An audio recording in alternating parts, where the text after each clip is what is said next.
anti-discrimination, security issues, racism and xenophobia, extreme right-wing movements, immigrant integration, urban racism, and European policy.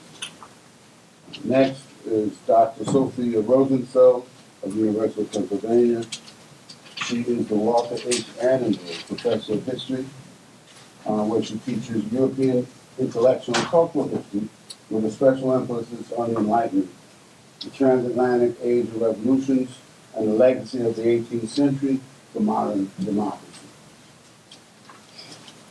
And Gabriel Salgado is a grad student, launch grad student in political science, who will be commentating on the presentations.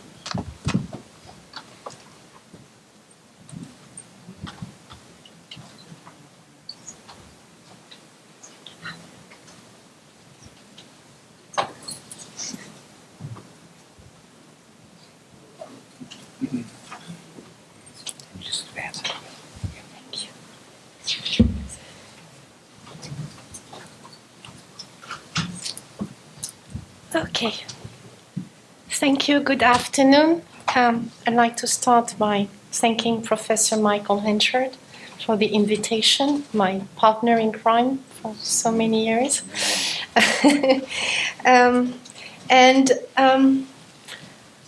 I tried to explain how I'm going to deal with antinomies of democracy. So Mike suggested two main questions. So I started, I play, according to the rule, stick to the question you ask. Are certain forms of inclusion interesting to the practice of democracy? How distinct is contemporary democracy's relationship to inequality from earlier periods of history? I thought for a while about this question. I say, okay, my God, how am I going to answer this one?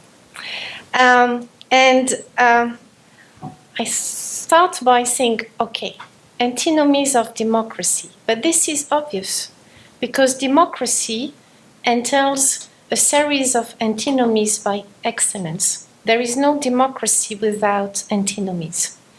And I provide a few examples. There is no majority without minority, citizen and non-citizens, elite and the people, we, them, us, the others, in-group, out-group, 1%, 99%. And to make a long story short, there is no identity without alterity. We discussed this morning the notion of race, a certain conception of race based on phenotype. It's one example, but there is no black without white and no white without black. So it's a long series of antinomies. And the problem is how can we think, how can we deal with all these antinomies?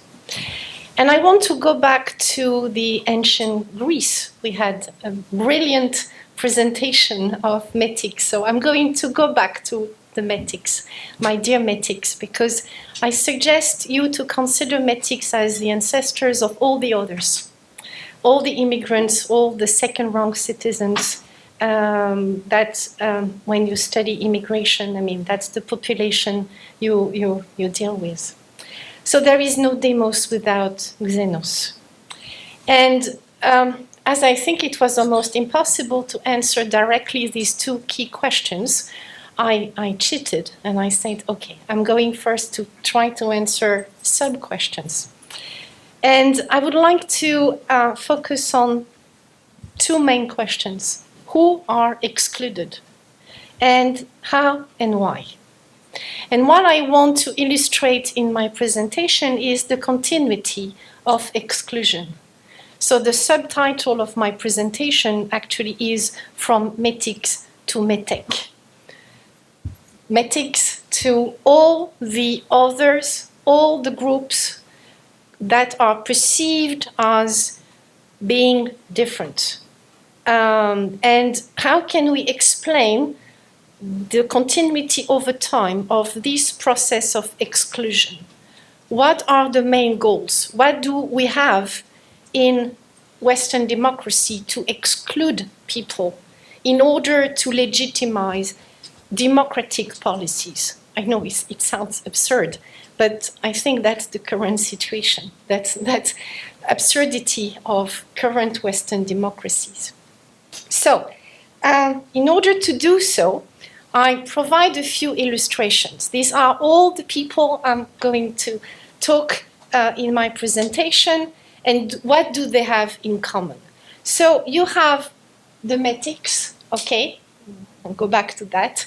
But also other authors, such as this on the top, is an image of massacre of Italians in south of France, in Aigues-Mortes, in 1893, where they were killed, lynched by locals. And this refers to the other one, interdit aux chiens et aux Italiens, okay, forbidden to dogs and Italians, because Italians were perceived as the dominant threatening others in France, late 19th century. In the middle, this is a flyer for phrenology, the very beginning of scientific racist studies. And this is a flyer for the election, legislative election in France in 1889. And I selected this one because this is the date of the adoption of a very important citizenship law in France. But here it's the flyer of one political group promoting itself as the most effective, the best anti-Semitic group in the race. Okay. So what do all these others have in common? So who is excluded? And in order to answer this question, we have to focus on the raison d'être of exclusion. Why do we need to exclude people? Because if you think about it, it's not natural. I mean, why do we have to exclude people? So who are the others? A series of very short vignettes. Metics. So I'm not going to give you a lot of information because you are the expert, so I speak under your control. But I think the metics are absolutely fascinating because they illustrate the ambivalence, the gray zone between citizen and non-citizen. As you say, they were not citizens, but they were not non-citizens. They were something in between. They were what we call today resident aliens. And it was not only based on their ethnicity, because everybody born outside Athens was barbarian, even Greek. So the distinction was not between Greek and non-Greek, but Athenian and non-Athenian. And they illustrate the ambivalence also of membership. They have no rights, but they have a lot of duties. They have to pay taxes, for example. They have to perform military service, which is supposed to be the one aspect of citizenship, of, you're ready to die for your country.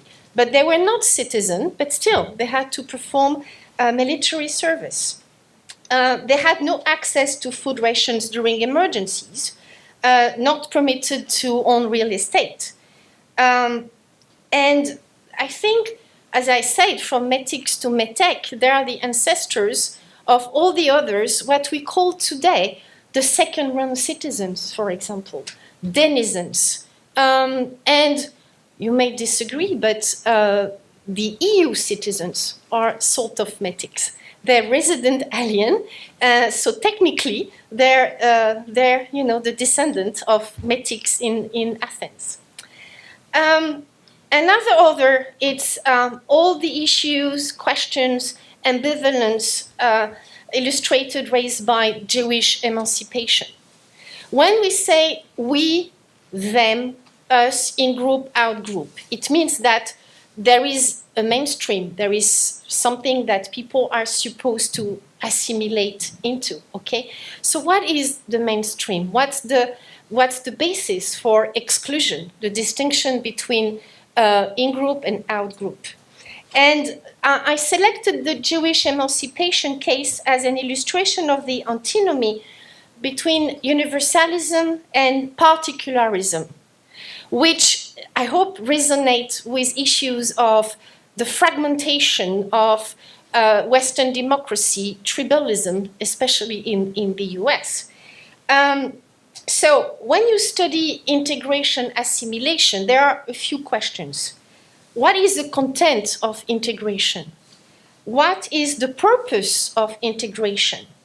Ranging from exclusive monism to inclusive pluralism, or from societal homogeneity to multiculturalism. What are the consequences of integration from the dual perspective of majority and minority groups? And these questions are crucial, especially when it comes to religious minorities. The debate about Jewish emancipation raised some questions. Are the Jews to be considered as individuals of a different religion or as foreign nationals living in France? Do the requirements of the Jewish religion allow its adherents to fulfill the requirements of citizenship? Or do the religious restrictions prevent them from full participation? What were the main arguments used and the different options considered at that time? French Revolution, two different options. Clermont-Tonnerre articulated one position.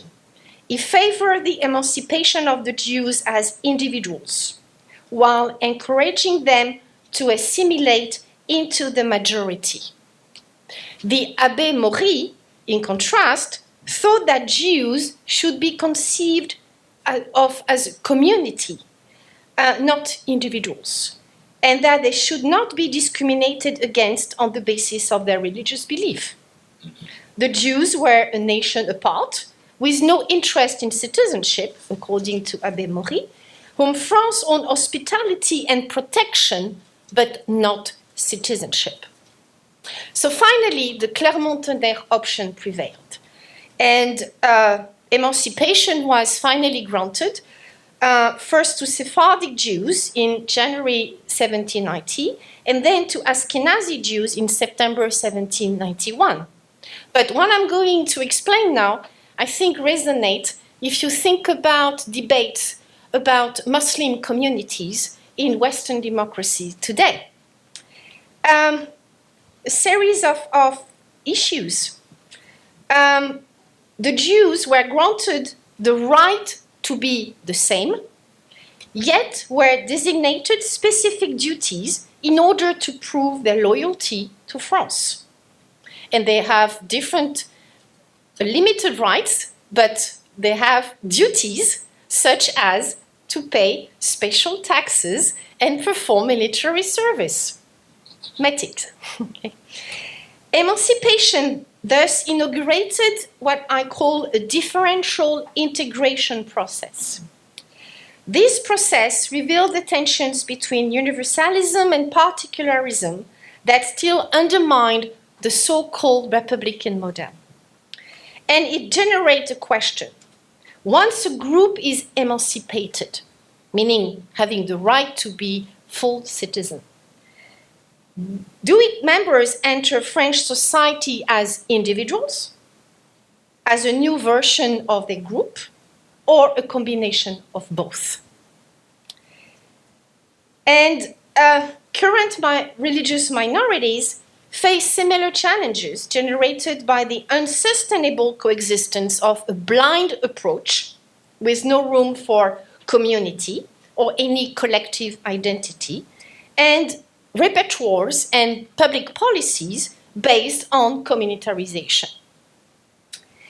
Another example, European immigrants. I go back to my Italian immigrants in south of France, late 19th century.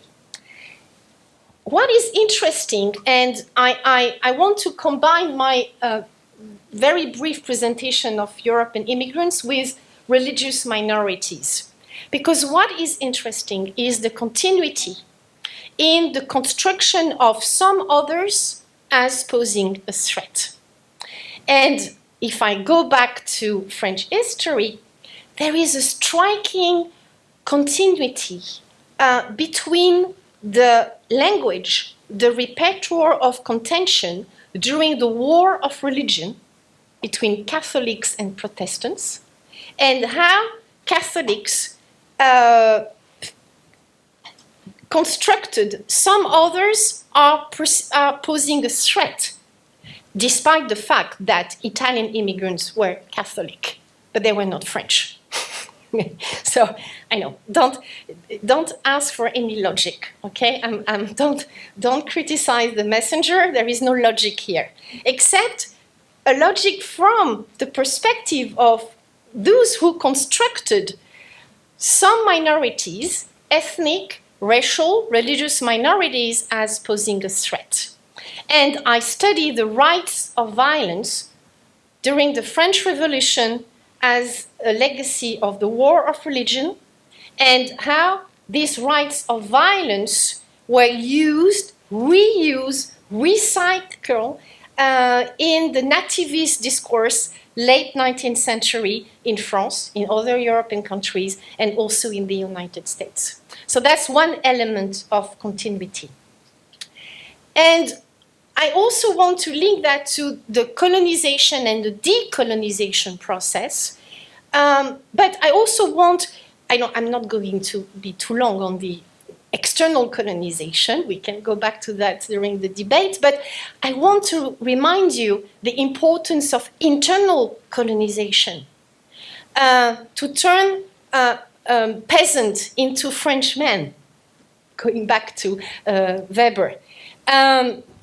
France started colonialization by colonizing the inhabitants of France, who were from Corsica, from Brittany, from other regions. They didn't even speak French. They had no sense of membership. France was some obscure, abstract entity, no sense of belonging. And the Third Republic used two paths, external colonization, but also internal colonization. And one aspect of that is the famous Citizenship Law of 1889, which is supposed to be, it's presented by especially French scholars as, wow, what a wonderful law. It's inclusive and it helped the assimilation of all these regional minorities into the Nation France. But the problem is that this citizenship law is extremely exclusive, making the distinction between citizen and non-citizens and foreign-born, native-born, despite the jus soli at that time applied in France. And although the way the decolonization, the violence during colonization and decolonization was legitimized by using the same stereotypes, the same rights of violence that during the war of religion of the 16th century. In France, we like to recycle, okay? It's 16th century, 19th, 20th century, 21st century. The continuity and especially the racialization of different differences and the dehumanization process of many groups, because it's easier to get rid of something. When someone becomes something, it's easier to legitimize law of exception and violence.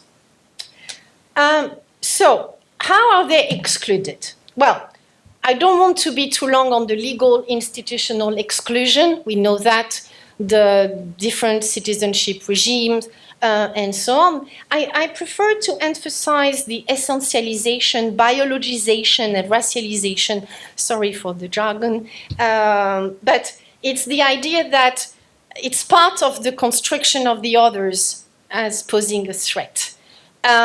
It's not enough to say that the others are different. It's not good enough. It's part of the antinomy of democracy, but it's not good enough. The others have to be of a different essence. And if it's not based on the traditional conception of race, it has to be something else. So that's why, especially in Europe, we have this biologization of cultural and religious differences. That culture equal race, and race is related to culture. And at the end, this is the global racialization of all the others. And this is why I think the situation is very different in France than in the United States when it comes to gender studies and so on. And he put leftists and liberals in a very difficult position because they have to say, no, we have to emphasize the notion of race. We have to emphasize discrimination based on gender and so on. But other people will say, hey, wait a second. If you want to base anti-discrimination on race, gender, and so on, it means that by definition, you agree that race exists, that there is a gender gap that needs to be addressed. So it's a catch-22, and there are ongoing debates about how to deal with these antinomies. Why are they excluded? So there are three approaches I just want to discuss very briefly. The first one is the Primordialist Perspective. It could be that the Athenians, for example, wanted to mark themselves out from other groups and keep their own identity pure. There was the obsession already of purity, homogeneity. And Athenians claimed to be purebred descendants of people born of the earth of Attica itself. So they're autochthonous. And the purity of the group was supposed to be maintained by citizenship laws, which after 451 limited Athenian citizenship to those born of two Athenian parents. So this is the very origin of xenophobia, sense of unity, equality. Equal share is eugenia, which is the ancestor of ethnicist and racialist conception of the demos. Eugenia, ancestor of eugenic politics, well, another continuity. The second perspective is the instrumentalist one. It's supposed that it was about citizens maximizing their group privileges and access to the benefits of citizenship by excluding others. Very simple. So Athenians were unique, favored by the gods, and therefore justified to rule other peoples in the polis and the wider world. And then they were concerned, I hope you understand the continuity, they were concerned already at that time about fraudulent citizens, voting fraud, fraudulent citizens abusing benefits and food rations.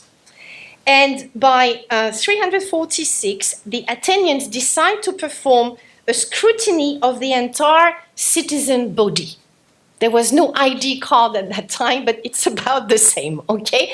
We check your signature, we check your postal address, we check your ID, based on the idea that there were an increasing number of immigrants trying to abuse the benefits of Athenian citizenship. And there is another perspective, which is not so common, but it's the one I prefer, of course. It's the one that relates to a sense of emergency. And this started during the Renaissance in Florentine cities.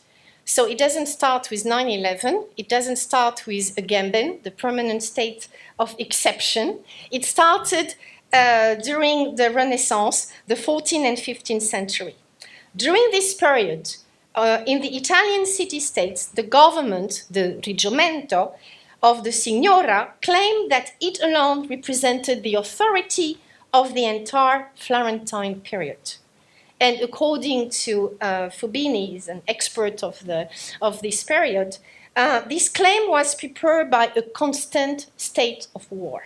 inherent to the politics of territorial enlargement that allow a state of emergency to become, so to speak, the norm, and conditional internal politics, offering justification for institutional changes, and I add, for the exclusion of the others, a sense of emergency. So this, as I say, predated the permanent state of exception. So, as a conclusion, I would say, what are the elements of continuity? I think there are 2 or 3 elements of continuity. I don't know if they're, elements of continuity in the discourse, the dominant narrative. And I go back to the metics. The metics were in Greek tragedies described as troublemakers, okay? Antigone, a female troublemaker, a pain in the neck. Oedipus, having non-Athenian values, which explain why he killed his father and slept with his mother. So they were already described as threatening cultural values, societal homogeneity. They were the troublemakers. They were the permanent foreigner. So the narrative, the construction of the others as posing a threat. But also, and it will be my final remark, is the convergence between class and race, socioeconomic inequalities, and ethnicity, racial discrimination. What is interesting, and you can go back to that, it's fascinating, it's the legislation, the anti-poor laws in the Great Britain, late 19th century. How poor are described as posing a threat, and this is absolutely fascinating. They're described as exactly as the immigrants, posing a threat to cultural values, safety, as we said in French, classe laborieuse, classe dangereuse, working class, dangerous class, posing a threat to stability, to law and order.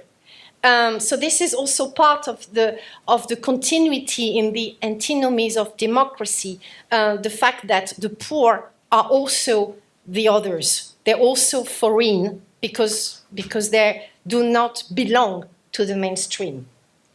The prostitute also, that's another category I like to study. This is about the same. They also pose a threat as being the permanent foreign.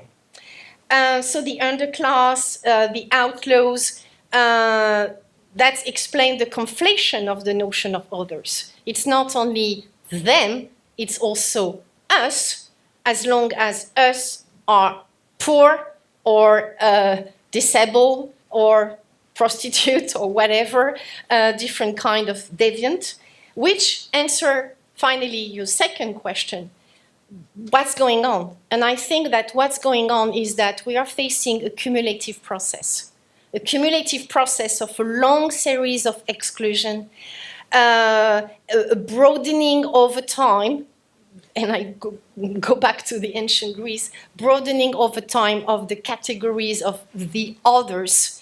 And this is what may explain how we have still to deal with antinomies of democracy, and I'm not very optimistic about how we can find a solution. Thank you.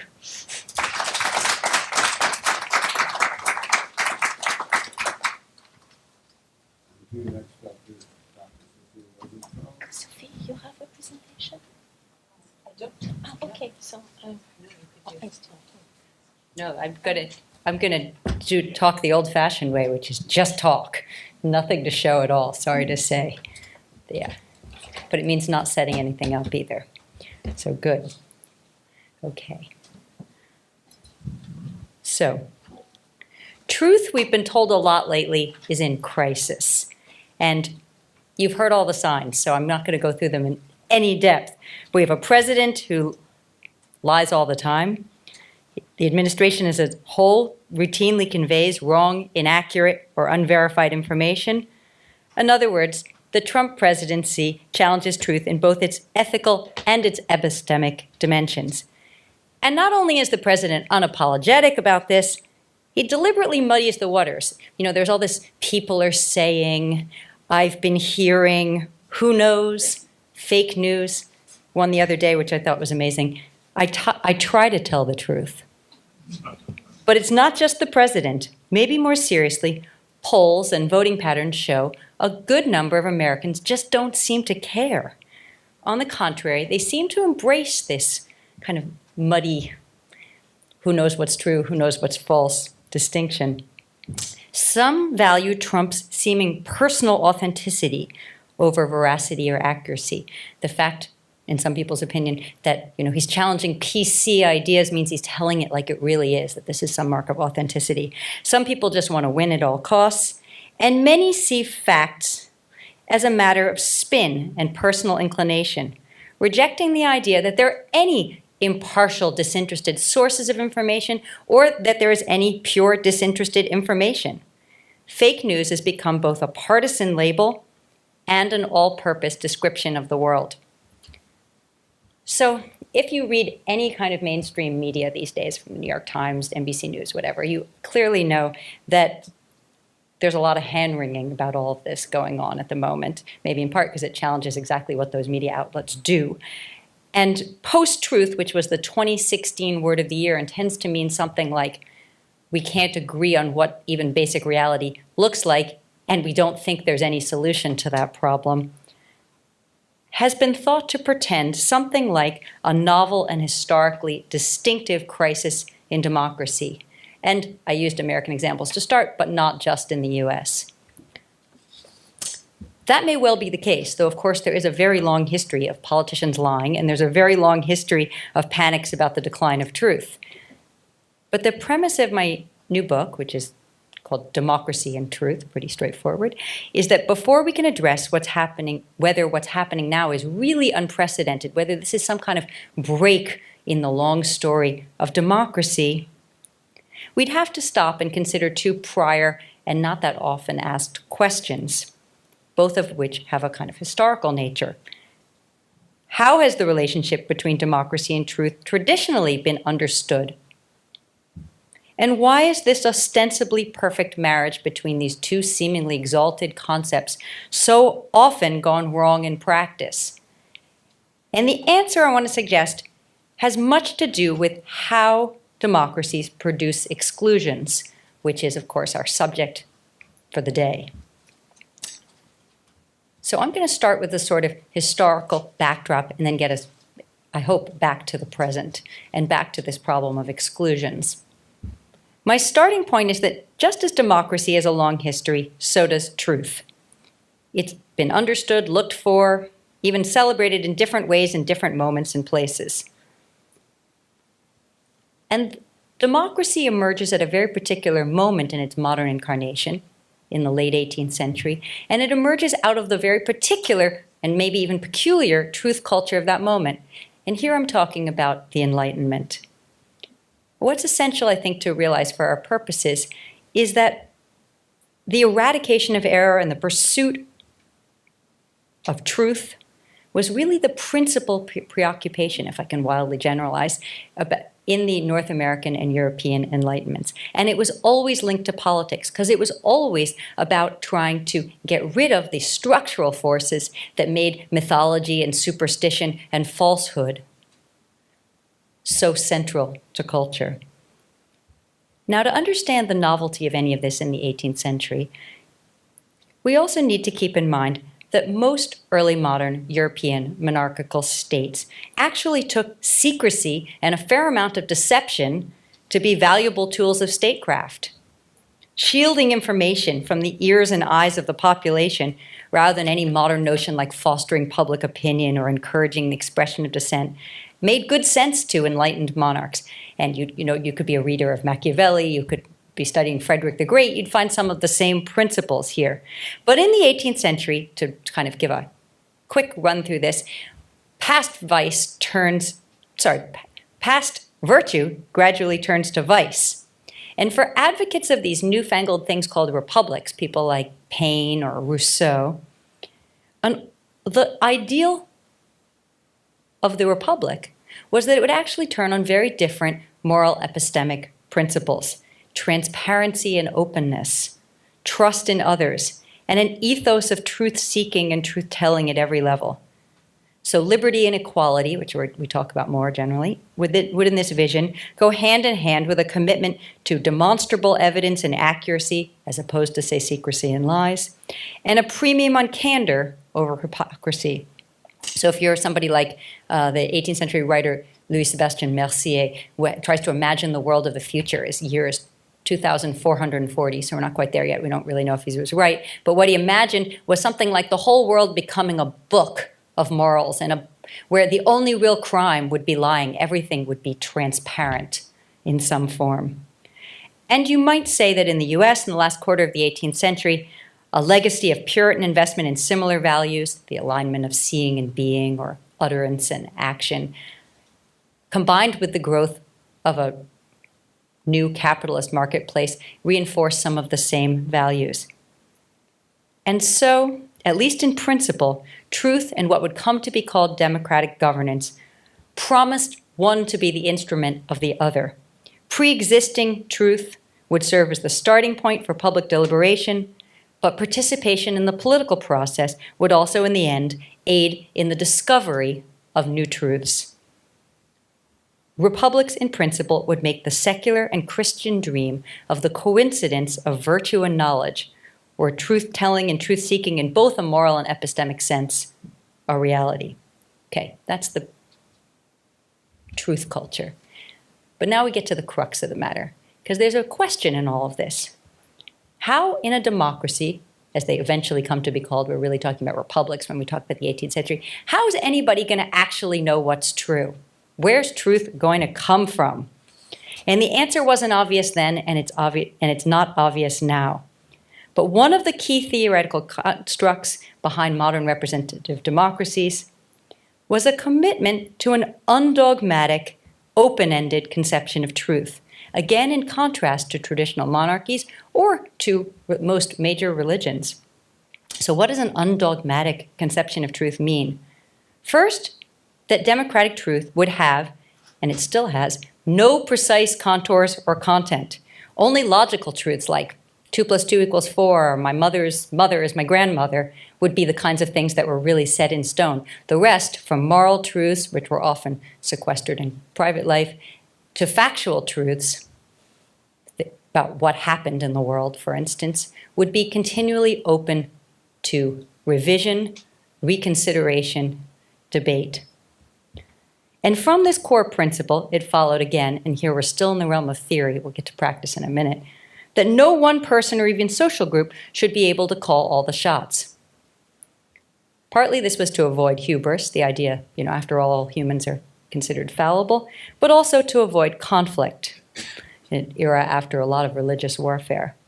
And moreover, no one discipline, method, or institution, as any college student today knows, if there are any in the room, would have a monopoly on determining what counts as truth in public life. Determining truth would be instead a kind of social process. And Hannah Arendt has this wonderful passage, for instance, where she says, even those, we hold these truths to be self-evident.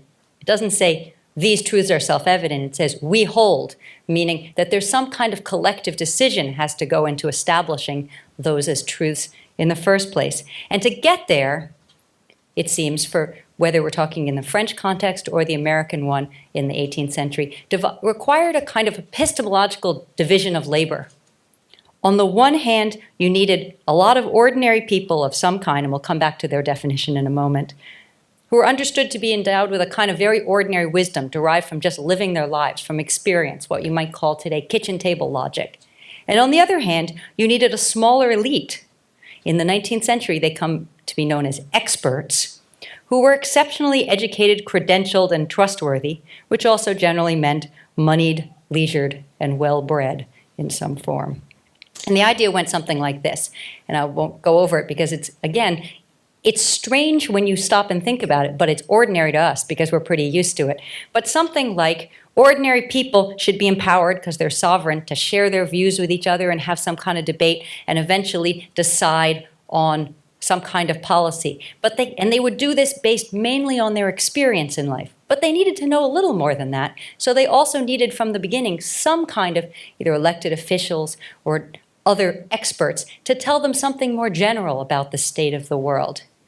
And even when these people were, as they long were after the 18th century, white and propertied and male, they couldn't know enough without also an even more elite group of white, propertied, male experts to help them arrive at these decisions.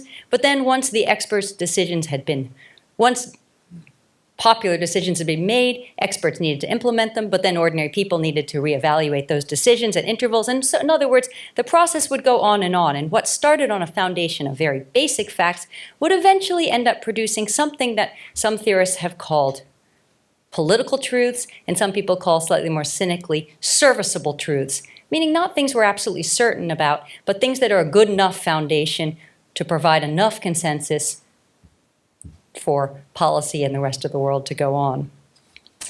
And, of course, in the 18th century, it was also understood, again, we're still living with these consequences, that you needed certain habits, laws, institutions to make this all work, most of them connected to communication. You needed, for instance, plain speech, a kind of basic way of talking that was simple enough that it could provide for communication across all kinds of differences. You needed free speech, a legal framework that allowed competition among ideas, with the idea that some kind of truth would prevail if you let them all clash for a while. You needed institutions, starting with the free press, but over the centuries growing to include things like research universities, think tanks, all sorts of other institutions charged with helping forge truths. And all of these would aid in this very peculiar thing of producing this undogmatic but usable set of communal truths. And this is a vision with pretty long staying power. So those of you who can think all the way back to, say, 10 or 20 years ago will remember when the internet first really took off. It was described as possibly leading finally to this kind of utopia in which emancipatory politics and total knowledge would go hand in hand, something like the perfect democratic dream. I don't think many of us believe that right now, but that was that's not that old a moment when there was this kind of techno-utopianism around democracy and knowledge together. There is, however, one really big problem with everything that I've said so far, which is that nothing quite like this has ever happened. And what I've been describing is really better described as a series of aims or ambitions, whether we're talking about the writers of the Federalist Papers and they tried to, advancing the Constitution in the 1780s, or John Dewey in the 1920s, or advocates of deliberative democracy today, all of whom somehow endorse some version of this melding of the common sense of the people and the scientific knowledge of the experts as a kind of ideal. At issue is not just the structural problems in this vision. So you could just point to certain structural problems, like, for instance, if the press is mainly commercial, why would it have a particular interest in advancing the truth as opposed to what will sell papers, which may have nothing to do with the truth? Those are sort of structural or logical problems with this argument. But the other problems have to do with the nature of democracy and the nature of this vision of truth. Not just the body of experts, but the public or body of people in which this whole vision rests was always built, as we've been talking about all day, out of glaring forms of exclusion, racial, gendered, and others, many of which persist to this day. You might think, for instance, about all the people who still can't vote, even in the US. Non-citizens can't vote, adolescents, some former felons, and then, of course, there are all the people who technically can vote but are dissuaded from doing so by various mechanisms. Also, as we talked about this morning, vast inequality of resources, education, status. What was called this morning stratified democracy remains the norm here and elsewhere. All of this is obvious. But more to the point, nothing like this regime of collaborative, enlightened truth that I've been talking about has really ever come to pass either. Instead, truth is something more like a political football, you might say, something a little like sovereignty or representation that people fight over. And when you think about fights, whether it's about education spending or about freedom of the press, say, most of the time it's about who gets to control ideas, who gets to say what people should know and what that knowledge should be. And most especially, democratic truth in its modern form has been threatened all the way back to the 18th century, well before the age of the internet, in other words, by those who are eager to hijack it, by which I mean kind of smuggle it out of a contentious public sphere and try to capture the power that comes from having the exclusive right to define it and leave others out in the cold. And in some ways, this might be inevitable. I mean, I think this is in some ways built into democracy rather than a kind of pathology that develops later. Precisely because democratic truth is arrived at through sanctioned uncertainty and conflict, it produces efforts at monopoly and exclusion. The threat comes from both sides of the equation. Those who insist upon the validity of elite knowledge in isolation, without the corrective of the people's common sense wisdom, and those who insist upon popular consensus alone, without the corrective of expert-trained consensus or other kinds of outlying popular views. Both potentially challenge pluralism, in good part by reinforcing exclusions rooted in some combination of race, religion, ethnicity, and money, and both also consequently contain the possibility of destroying democracy from within, producing either total dysfunction, which is just nothing works at all, or some new form of authoritarianism. And here I think that there's a wonderful quote of Robespierre, who you might not expect to be the sort of source of great lines on this part, but as both the kind of one of the great architects in the 18th century of democracy and also one of the architects of one of the first police states, he actually knew what he was talking about, I think. And he said, democracy perishes by two excesses: the aristocracy of those who govern, or the contempt of the people for the authorities which it has itself established, a contempt in which each faction or individual reaches out for the public power and reduces the people through the resulting chaos to nullity or the power of a single man. And you might say that champions of liberal pluralistic versions of representative democracy have been trying to ward off both tendencies in their extreme form as real and oddly parallel risks ever since. So I'm going to talk a little bit about those two forms of risk, and then I'll just hint at a few other themes that, if anyone's interested in, we can pick up on in the question and answer. On the one hand, the most obvious threat, and this is the sort of two sides of the equation that are theoretically supposed to be in some sort of conversation, but often aren't. The most obvious threat comes from those who firmly believe in the superior wisdom and knowledge of the highly educated. Jefferson called them a natural elite or natural aristocracy. And especially those people are often compared to the seeming ignorance or irrationality of the people. And this idea is central to the Federalists in the early Republic in the US, to the Thermidorians who followed the terror in the era of the French Revolution. If you really wanted to kind of keep tracing this as a genealogy, you might point to the government opening it up to scientific elites who start to use this new science of statistics in the 19th century all over the world, and then various kinds of policy experts, economists, planners, etc. in the 20th century. Naturally, they reinforced in various ways the power of an exclusionary part of the general population. Most of them were white and male and Christian for a very long time, even probably today.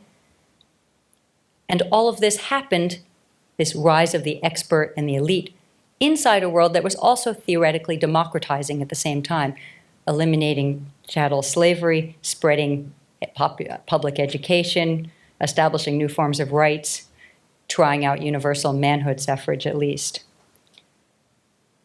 Dewey, great progressive thinker, imagined that these two worlds could actually work pretty well together, that there was a possibility of a kind of compromise between democratization and a scientific ethos. But even then, many progressives had to admit that the people, sometimes for their own good, had to sometimes be overridden in their expertise. And I think Max Weber's famous comments on the tension between democracy and bureaucracy get at this problem, which is to say they're born together, but yet they always threaten each other. And bureaucracy rests on a different social foundation and always threatens in some way the democratic project. And today we have so-called epistocrats, which is a rather extraordinary name, arguing that, in fact, real experts in knowledge and truth, unrestrained by an ignorant population, are our best hope for keeping the world at bay, keeping the evils of the world at bay. 5 minutes, okay, thank you. But there are, needless to say, lots of dangers of a form of rule that routinely turns its back on the people in favor of expert solutions.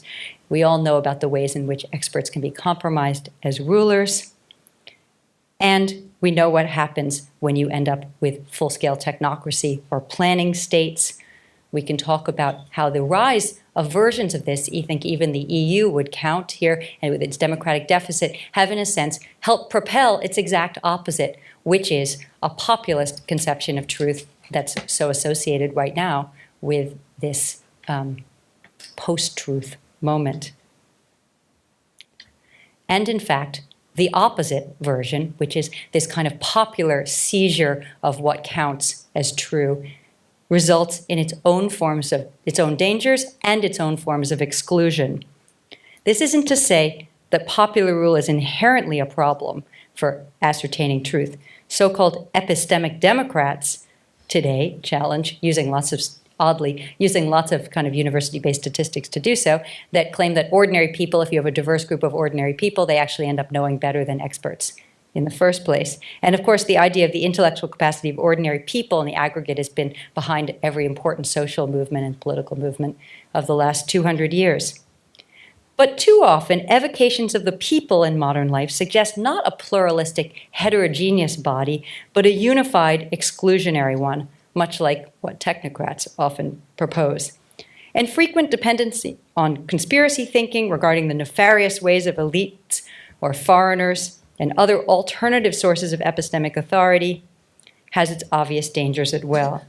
So does an attachment to candor and authenticity or instinct or faith over other kinds of knowledge.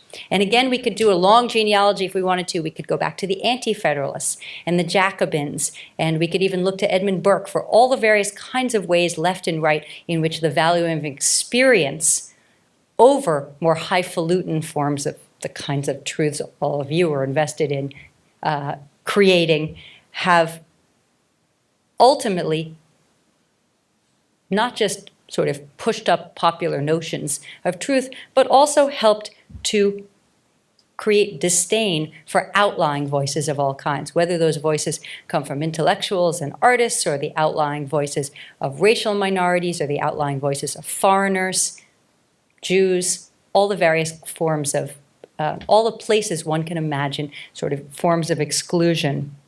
And so the risk of this populist truth is not just simplistic policy proposals like, you know, when I want to keep people out of my backyard, I put up a fence. So if I live in a country, I'll put up a fence, it'll keep people out.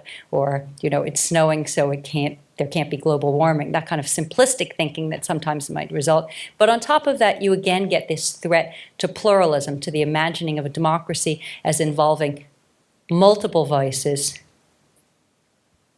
striving to reach some kind of serviceable truth rather than a certain truth. So is this time different? Is this just a very long story, and this is just today just a blip in a long trajectory?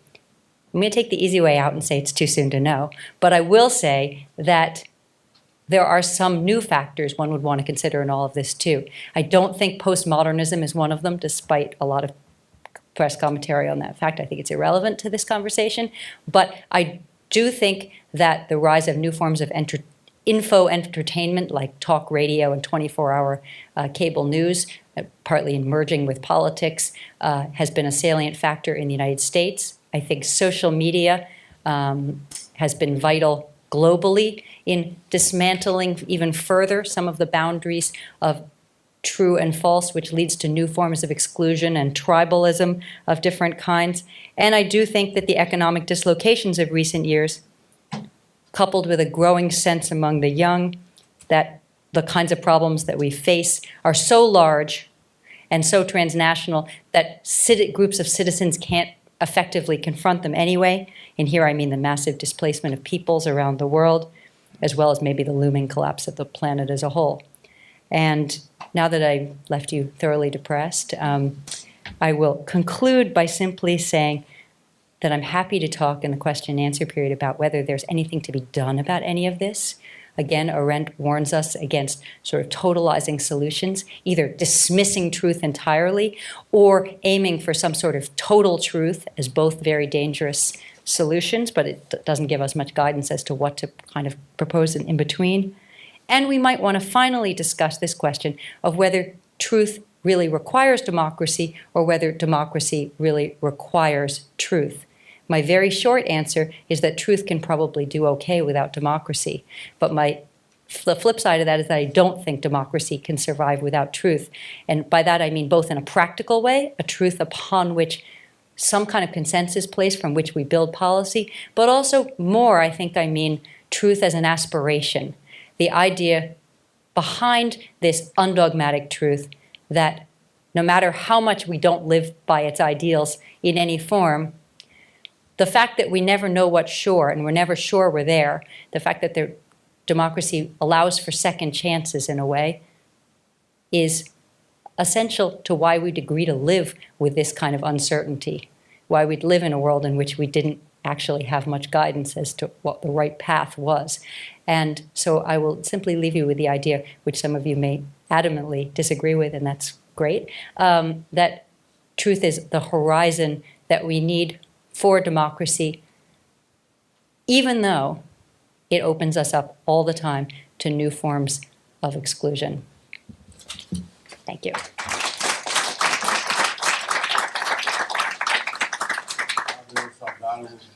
Comment?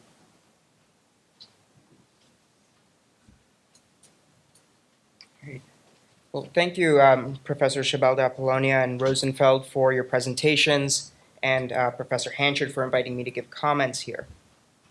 So you both draw our attention to a set of antinomies present in democracy that can be traced from its Athenian origins to the present moment and which pose questions of significant political urgency today.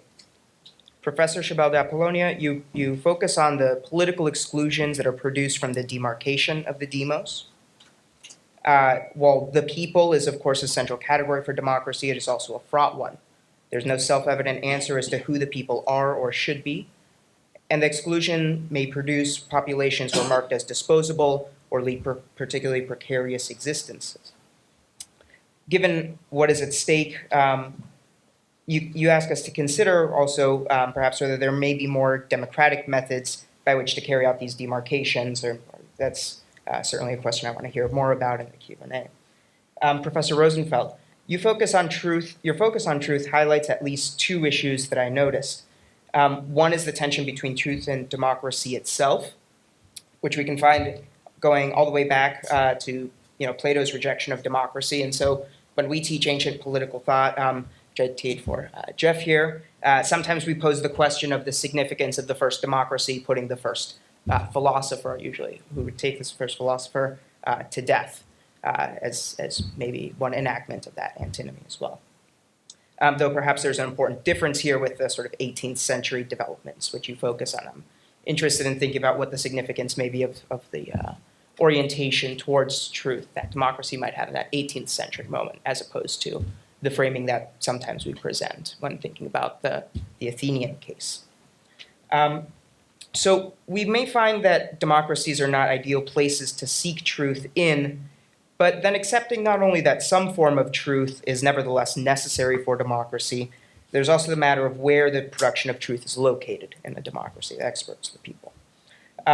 So I'm going to begin with my comments with a general question for both of you and then move into some individual questions, which I hope also pose some questions from each of your presentations towards each other as a way of beginning a discussion here as well. So the notion of the pre-political as opposed to what we may consider to be properly political also arose in both of your presentations. Professor Chebel de Apollonia, you drew our attention to the exclusions which delimit the community that's allowed to engage in politics, and then asked us to consider whether there's more democratic procedures to render this delimitation more just. In a sense, I understand this as a call to extend the democratic beyond its confinement in a narrow understanding of politics and bring it to bear on the structures often thought to scaffold the political and therefore stand outside of it. Now, Professor Rosenfeld, the relationship you outlined between truth and democracy seems to move between these positions. Truth can either appear as the product of democratic deliberation, but respect for truth or consensus, on some truths at least, seems to be a requirement for democracy. So in this way, the truth is pre-political. On the basis of some truths, we can then engage in democratic procedures. And the bit from the Declaration, which you mentioned as well, the "we hold these truths to be self-evident," seems to be both a constitutive moment as well as one that constitutes, it's both constitutive as well as one that constitutes the truths of equality, liberty, and the pursuit of happiness as foundational for the potential politics to follow. And so my first question for both of you then is, what form of demarcation of the political as a realm of activity you think is necessary and how we manage its boundaries? So if we take democracy to signify not just what occurs within this realm, within politics, so it's not just the state, but also as a constitutive power. So it involves the demarcation of the political from the pre or the non-political. What does this do to our understanding of the antinomies you've drawn our attention to? A question that arises alongside this one has to do with whether you're approaching democracy primarily as a regime or state form, or as an event, an act, or a set of procedures. And I'm wondering if drawing this distinction to the extent that we can sustain it, whether this can help us in parsing out some of the antinomies you've discussed. Now, a question specifically for Professor Rosenfeld. Free speech appears to be integral to how democracies produce and engage with truth. And thinkers such as Mill place their belief in the ability of democratic polities to withstand the expression of non-truths in the process of forming determinations of what the truth is, even if this determination is, at the end, a provisional one. So my question has to do with the sorts of non-truths that you think we can withstand today. Discussions about the limits of free speech, of course, have been a hot topic for a while now, and I'm wondering how you would suggest we approach them. So tomorrow, actually here in Philadelphia, there is going to be one of these We the People rallies, an event organized by people with ties to white supremacist organizations such as the Proud Boys and the Three Percenters. And in responding to calls to pull permits for this rally, the Office of Mayor Kenney released a statement saying that while protests are legal and protected as a form of free speech, ethnic intimidation and violence are never tolerated. The permit has not been pulled, though. So I'm wondering about a potential antinomy present in the democratic commitment to free speech and free acts that threaten to demolish the conditions of possibility for continued democratic speech and existence. So by this I mean white supremacist speech that advocates the demarcation of the demos in such a way that there's no possibility for further democratic participation by non-whites. If we then find some limits on free speech not only appropriate but desirable, as indeed many European countries did in passing laws against Holocaust denial, does this affect how democratic truth is produced? Are there democratic forms of not necessarily censorship, but regulating of truth claims that you think we should be open to? And I also wanted to ask how you understand this populist threat to truth as well, and focus on that. So I understand that as it produces a simplistic understanding of problems and their solutions, and it closes down this space of agonism that's necessary for the production of democratic truths. My question is maybe coming from a concern in political science regarding the overextension of the term populism to cover a broad variety of political projects. If the broadest definition of populism is as a form of governance that emphasizes a particular rhetorical strategy, drawing on a notion of the people against an elite or some other discrete group that can be separated from the people, then we can see how the proposed solution of excising that group from the political community may offer the promise of leaving one with a homogeneous population at the end, which then does foreclose the kind of agonistic struggle that is necessary for producing certain kinds of democratic truths. However, I'm interested in knowing a bit more whether that's a fair assessment of the various political projects that get grouped under the label of populism. So it does seem to matter very much who is being identified as this elite in opposition to whom we construct a notion of the people. There's certainly racialized accounts of who the threat to the people are, which therefore reflect back a racial understanding of the people. But do you think that, for example, left-wing populisms that position themselves against an economic elite can remain open to other forms of pluralism, and to the extent that they can or cannot sustain a pluralistic populism, do they pose the same challenge to truth as racist or nativist right-wing populisms, or do they pose a different set of challenges still to the direction of truth? So for Professor Chebel de Apollonia, my questions follow several themes raised by Professor Rosenfeld as well. Professor Rosenfeld highlighted this agonism as central to democracy. Would you agree with this being a core value or mode by which a healthy democracy operates? And if so, how should we think of the relationship between agonism and modes of overcoming exclusions that demand certain kinds of integration? And I'm thinking here about a particular French tradition that presents the overcoming of exclusions through a certain demand for integration, or a certain form of presenting a set of values, cultural integration as available, but presenting maybe a high standard of what that entails. So how do we parse between the values and beliefs which a successful process of integration must inculcate with the maintenance of plurality of values, beliefs, and opinions that are necessary for an agonistic democracy? My next question has to do with the framework that Professor Rosenfeld provided as well. So a republic can produce truth because it gives space for different classes to contribute their excellence or their wisdom in this sort of Aristotelian model. So there could be a role for aristocrats, or maybe in our modern rendering, experts, because they have a set of skills to contribute to governance. But the common people, nevertheless, should also have an avenue for participation, because even if they each only possess a slight bit of excellence, in the aggregate, the excellence of the people is valuable. And I wanted to ask whether you think there's a particular contribution that the immigrant or the excluded group brings to democracy if and when included. So rather than take the polity itself as the ultimate site of democracy and marking the excluded or the immigrant as democratically deficient and therefore a potential threat, can we think of the immigrant or the excluded as a bearer of democratic possibility? Beyond cheap labor or sterile celebration of diversity, how can we think of this move of inclusion as enhancing democracy and not just threatening it or having no effect on it? And I'm also thinking about Professor Casimis's presentation this morning about how this figure of the medic can help us reevaluate democracy itself. And my final question has to do with coming back to the medics. And I wanted to probe this question about the antinomy between the medic and the democratic a little further, because insofar as medics are seen as troublemakers and there's this mode of deviance that's extended to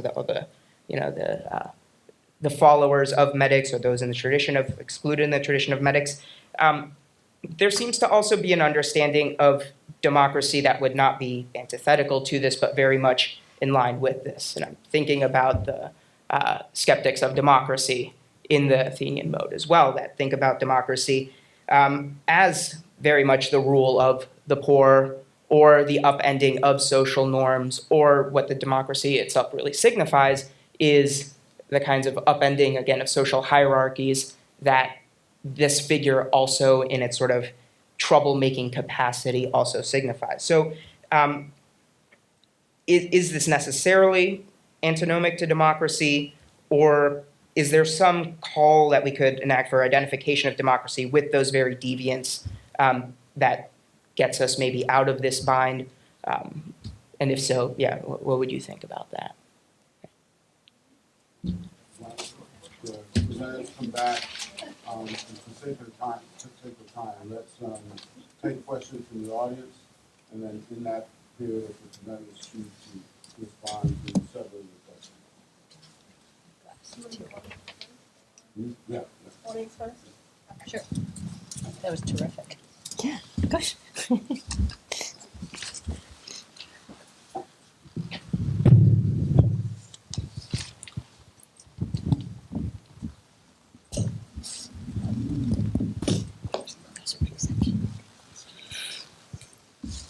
Okay, thank you for the presentations. I'm not really one for like spoken presentations. I'm kind of like a kid. I need to see something up on a screen normally. But Sorry. no, you did a fantastic job. I was just giving you guys a compliment. Sophie, this one is for you. So this is going to be a rhetorical question. I just want you to spell it out for everyone. Why is truth? So is truth a necessary or sufficient? Well, it's not a sufficient condition for democracy, clearly. But why is it such a necessary condition? Like, what is the connection between truth and democracy? Is it sort of this Habermasian notion about, rational dialogue? Like what is it? Right. Very, very fair. And the biggest problem with talking about it is how hard it is to talk about, because it's a pretty slippery idea, truth. So fair enough. Why is it important? Because there are people who argue that truth is just one more mystifying category that's not particularly useful for anything. Though at the moment, I think we're kind of increasingly aware why you do need some truths. And I would say there are two different ways I can answer that. Maybe even three. You need social trust. Depends on some basic idea that what I'm telling you is what I believe and what you're saying to me is what you believe. So there's some level at which, if we're going to have any kind of conversation or relationship, we have to have trust in each other as at least truth-telling. That's not really truth, but that's truth-telling. Then there's kind of truth as which is generally, at its most basic level, the kind of starting point for things. Like, we have to all agree that it's 2:45 and we're sitting in a university hall doing something in order to then decide anything else. So we have to have some kind of low-level agreements on some what you might call facts. And it gets complicated pretty quickly because facts are open to dispute pretty quickly. But at a very minimum, we have to let's say, if we can't decide whether unemployment is up or down, it's going to be really hard to then move into deciding what kind of labor policies we're going to need or economic policies going forward. Now, even then, you'd say, well, an unemployment fact already embodies lots of interpretive work that's already gone into it in terms of thinking about what is work and who's unemployed and who deserves to be employed and who's not. So there's already, even that fact is contentious. But we do need somewhere to start a conversation, or we're just talking at cross purposes. So that's sort of the practical level. And then I would finally say we do need truth as something like an aspiration, the same way we need equality as an aspiration. Doesn't mean we're going to find it just sitting there. I would say more that truth has to be something that we're collectively looking to forge or make. It's not something you grab out of the sky. And by that I mean, if we're going to have any kind of hope at all, any kind of aspirations, I think there has to be some notion that we can collectively understand the world better as time goes along, and that's a social process of some kind. It doesn't mean that, I don't think it means we can live without it, but I don't think a democracy per se can work without that aspiration as well as that practical foundation. So I don't know if that begins to answer the question, but. Yeah, kind of, sort of, yeah. Kind of, sort of? Yeah. That's at least better than not at all. Yeah. Okay.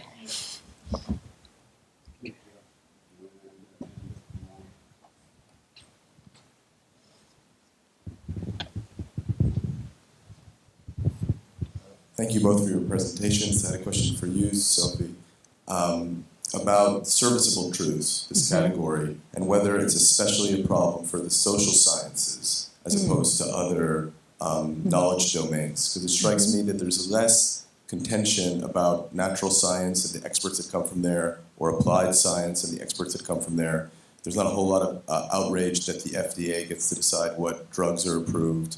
And there's a reason for that, I think, that for the natural science and applied sciences, we're treating ourselves as objects, but in the social sciences, we study ourselves as value-laden subjects. And so psychology and psychiatry study what is a healthy mind, and people can always disagree about that at some level. Criminology, what is a good punishment? People can disagree about that. Economics, what is prosperity? And people can disagree about that. And pedagogy, what is a good education? These are questions that are hard to fully define. Doesn't mean that the research done in those domains is arbitrary. It's evidence-based, it's research-based, but it's human beings studying themselves. What Foucault therefore made those sciences dubious. They're dubious in that way. And so my question is there a domain of expertise that is still protected from the difficulties you've described? And is it actually the social sciences that is more subjected to it? And my understanding of the history of it is that social sciences emerged in just the same period you were talking about, the 18th century, late 18th century into the 19th century. Yeah, that's a very interesting question. Certainly the growing prestige of science and of things that look scientific, numbers to begin with, in the course of the 19th and 20th century is a big part of this story, how it comes to look like, say, economists, because they have a quantitative approach to the world as opposed to other kinds of social scientists, might seem to have more of a monopoly on something like objective truth.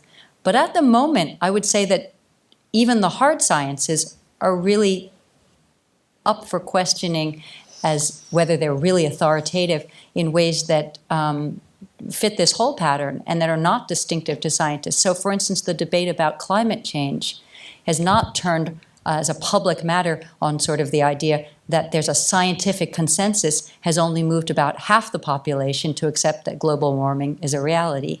And the pushback is often along the lines of something like a common sense perspective that says, okay, these scientists measured something, who knows what it was.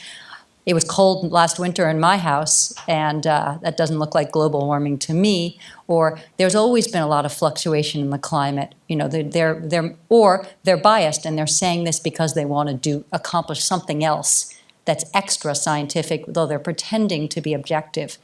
So I'm not sure that there's a kind of widespread public consensus at this point that expertise that's attached to even recent challenges to things like when the Congressional Budget Office announces what should be a kind of objective measure of what the new new tax policies are going to do to the economy. It's dismissed by a large percentage of the population as some kind of biased reporting. So I think I agree with the general thrust of what you're saying, but I think one of the interesting turns of late has been a challenge to even what would seem to be the kind of sources of what we might have called hard facts or scientific consensus, economic or natural physical.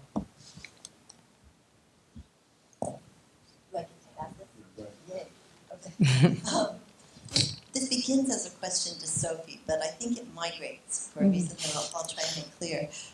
You said, and I'm not too sure with how much conviction you say that, that a democracy depended on truth, but truth probably could survive without democracy. Mm. I suspect it may be the other way around. Oh, interesting. Explain how. And there are three reasons for this, or three things that I think democracy offers. Is this making me sound really funny? Mm-mm. Okay, good. The first one is fundamentally non-democratic regimes, and including those moments in republics when they are dependent upon hierarchies of various kinds, illicit hierarchies, that these are dependent on falsehoods, that they are fundamentally, for their survival, dependent on a lie. On the lie of race, on the lie of aristocracy, on some kind of a lie that actually has to be maintained in order for the regime to survive. So they have a stake, which they recognize. I mean, Hobbes is pretty explicit about this, that they have to maintain a falsehood or a fiction or both in the place of truth. So I think truth needs democracy for that support. But there are two other ways I think truth needs democracy. One is as a resistance to being overtaken by proceduralism. And here I'm thinking of the tension between liberalism and democracy, or processes and the generation of truth. So it doesn't really matter, for example, if your results are right so much as if your results are replicable. Mm-hmm. And things, and a whole series of things like that. But the third one is the one I'm most interested in, and that's uncertainty. I think uncertainty really matters to truth in a way that we rarely recognize, because truth sounds to us like a stable thing, but truth, even scientific truth, think particularly of scientific criticism, truth is an unstable thing. It's contingent and dubious, and that is what it is, even in the sciences. It is always changing for us as we learn. And so it's really only democracy that gives you uncertainty on a daily and continuous basis. And so I was hoping that you would comment on this, and I was hoping too that this would lead to a conversation about the status of scientific truth in its relation to the democratic. Yeah, and you can pick up on this too. Thank you, Anne. That's a very interesting comment. So I'll try to explain what I think I mean by saying that some kinds of truth probably can survive without democracy. Thinking back already to this sort of, going back to my 18th century conversation and then moving forward, advocates of republics certainly thought that republics would help the cause of truth, for sure, Rousseau among them. But there was a lot of division of opinion in the 18th century. For Voltaire, for instance, your best bet if you wanted to have a space for uncertain truth and a public sphere in which people could debate these things was a kind of benign dictator, not a modern totalitarian state built on some kind of massive lie, but a kind of enlightened despot. Would Frederick the Great say, would be your best bet for producing some kind of truth. Whether that has a modern version of that, I'm not sure. But I also am not sure that, for instance, climate science has to flourish inside a democracy. There are states in the world today that might be called repressive in different ways or undemocratic, including our own, of course, in various ways, that do produce viable and important science. China, for instance. Not all, but of course, part of the difficulty of this whole conversation is that truth can mean so many different things. I agree that our modern version of truth is one, that's what I meant by undogmatic truth, was exactly this uncertain truth. But there's another version of truth that is dogma. And religious truths, for instance, are still imagined not so much as uncertain truths, but as quite certain ones. So it's a complicated question, I think, about the relationship between democracy and truth. I still would, I think, stand by the idea that many kinds of truth can survive many different kinds of political regimes. And I think I still stand by the idea that democracy, however, as long as it's going to insist upon uncertainty of a certain kind, and pluralism, has to have truth as a horizon of some kind, that without any conviction about truth, the chances of it turning into some kind of real authoritarianism are enormous. But it's a super interesting question. Do you want to take this up? Do you want to? Yeah, just the notion of you say uncertainty. That's the. So I go back to what I mentioned, the sense of emergency that is used for so many decades as a justification for exclusion, as legitimizing extraordinary politics and the broadening of the categories of the others as posing a threat. But we tend to think of the sense of emergency as time of war, crisis. But my point is to say that the sense of emergency is part of democracy, even peaceful democracy. And it relates so to truth, but before truth, we need knowledge. And one aspect of democratization was technology, industrial revolution, education, therefore knowledge. The problem is that knowledge produces complexity, and complexity produces uncertainty. So I think now we are at the end of a cycle, knowledge, truth, complexity, uncertainty, and now we're dealing with the management of uncertainty, including truth, but also including we don't know about climate change. We don't know about the reform of our fiscal system and everything. We don't know because we have so many questions based on so many knowledge or anti-knowledge. It's like the black hole of knowledge and education. So we are the management of uncertainty, and that maybe explain some antinomies we are dealing today. Okay, I think we have. Time, so we'll take 3 short questions. You had your hand up for a while.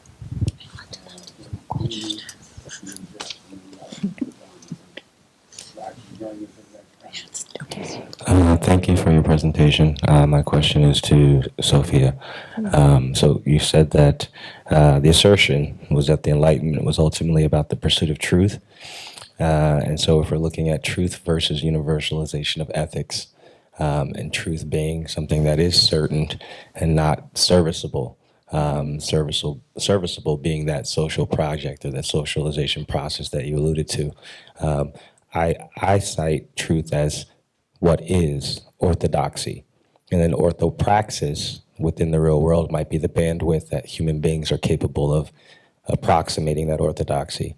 So my ultimate question is, have we ever seen democracy if my contention is that the Enlightenment was never about the pursuit of truth and that we haven't had a universal truth put forward, but an ethnocentralized version of truth that is, it has a prerequisite of hierarchy based upon certain isms?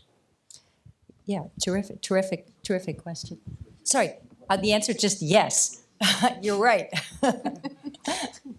I actually have a couple things to say to both speakers very quickly. So first, I thought the point about Antinomy and Oedipus as medics, or in Oedipus' case, the exiled, since they're part of this incestuous family, this proves the taboo of incest as a political artifice, right? That there are certain forms of consanguinity that are actually, Yes.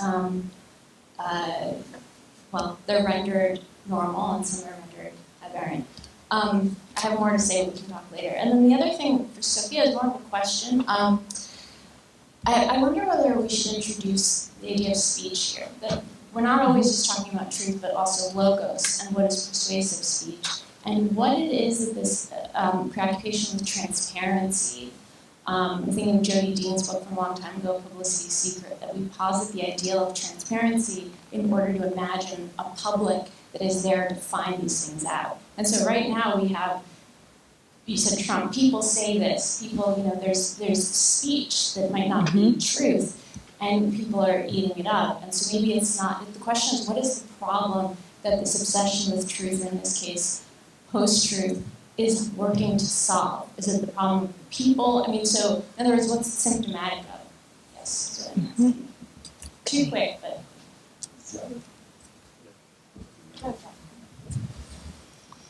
This is also for Sophia. I'm fascinated that in the discussion of truth, you never use the word power. And it seems to me that we really can't discern through history what truth has been without understanding who has access to a microphone. And so it's not that the Trump base, for example, and Fox News is anything new. Absolutely been there in society for a long time, but they have a microphone. And so there is disarray and dissension actually among elites. There's not elite cohesion. And so societies seem to have truths, not so much when the collectivity produces those in some kind of aspirational way, but when elites are more cohesive. Do you want to go ahead first? No, thank you for all 3 questions. Interesting, they converge slightly, and they really come back to the terrific comment which started with a question about free speech, if I remember correctly, which is to say speaking is a form of power, and free speech is kind of our set of regulations for what to do about speakers and their relative powers. And if I can try to give a very short answer that takes up maybe some of these, starting with the premise that no, we don't live in a democracy and we never have, and truth has always been something of an illusion And yes, it's always about power. I mean, when I was talking about this competition, what I really meant, when I used the word capture, is what I really meant was power. Who has the power to define what the world is like? And I think a critical question for us now is whether our notions of free speech, First Amendment in the United States at least, are sufficient to handle the speech conditions of today. Are they, in a sense, obsolete? Do they belong to a world in which speech and the power attached to it operated in totally different ways? And I'm really of two minds. I am not a free speech absolutist. I think that in many ways free speech has been weaponized lately to do work that works contrary to speech principles. It can be used to harass, it can be used to spread lies, it can work certainly against public interest in all sorts of ways. On the other hand, when you have a regime like the current one, the power of and the protection for dissent is all the more important, and it's vital that there be some kind of mechanism by which to protect dissent while simultaneously not allowing kind of lies, harassment, negative speech of various kinds to undermine the public good. And it's an incredibly tricky balancing act. And I think it's the task for sort of First Amendment jurisprudence people to try to work out, is to think of new ways to conceptualize the First Amendment. And I would start with getting rid of the metaphor of the marketplace, which I think is extremely unhelpful, and as if marketplaces anyway simply regulated themselves in some abstract way. But speech doesn't work in a marketplace. We don't all have equal power within it. We have different differential relations to microphones, as you say, and we have differential relations to power altogether, back to why we don't live in a pure democracy. And I think the starting point for a new jurisprudence would have to be a new set, at very least, of metaphors for imagining what happens with inside speech. But my final point is simply that, yes, anytime you're talking about truth, you're talking about an abstraction that's really only established through speech practices. So they're almost coterminous conversations. Well, I'm trying to combine what you said and what you said. Okay, The notion of power, I think for me, relates to legitimacy. I think we all agree that the problem is not that democracy entails dichotomies, but what dichotomies are actually legitimate or perceived as being legitimate. And if so, what are the criteria used for the definition of what is legitimate or not, and for whom and what for. So I think that's the key question, we're dealing with that. And from my perspective, it's quite interesting that I explained that the construction, the securitarization of immigrants, of all the others, is a speech act. And it's part of the Copenhagen School and so on. You can go back to that, but well, anyway. But what is interesting is that most nativist, anti-immigrant groups and so on legitimize their discourse as the expression of something it's always the silent majority. Which relate to who has the microphone. They have the microphone or not, but they present themselves as the silent majority. I think it's the culmination of absurdity when it comes to the distinction between majority and minority and so on. And this also relates to what I mentioned, the uncertainty, the management of uncertainty. Biopolitics is one answer, for better or worse, I think for worse. But we have to bear in mind the cumulative process of exclusion I tried to explain in my presentation. And when you look at the anti-poor legislation, anti-migrant, the beauty of that from the nativist perspective is that there is a strong correlation of being poor and being immigrants and or black. So the silent majority, they added different arguments to legitimize their discourse and practices. That's what really bothered me.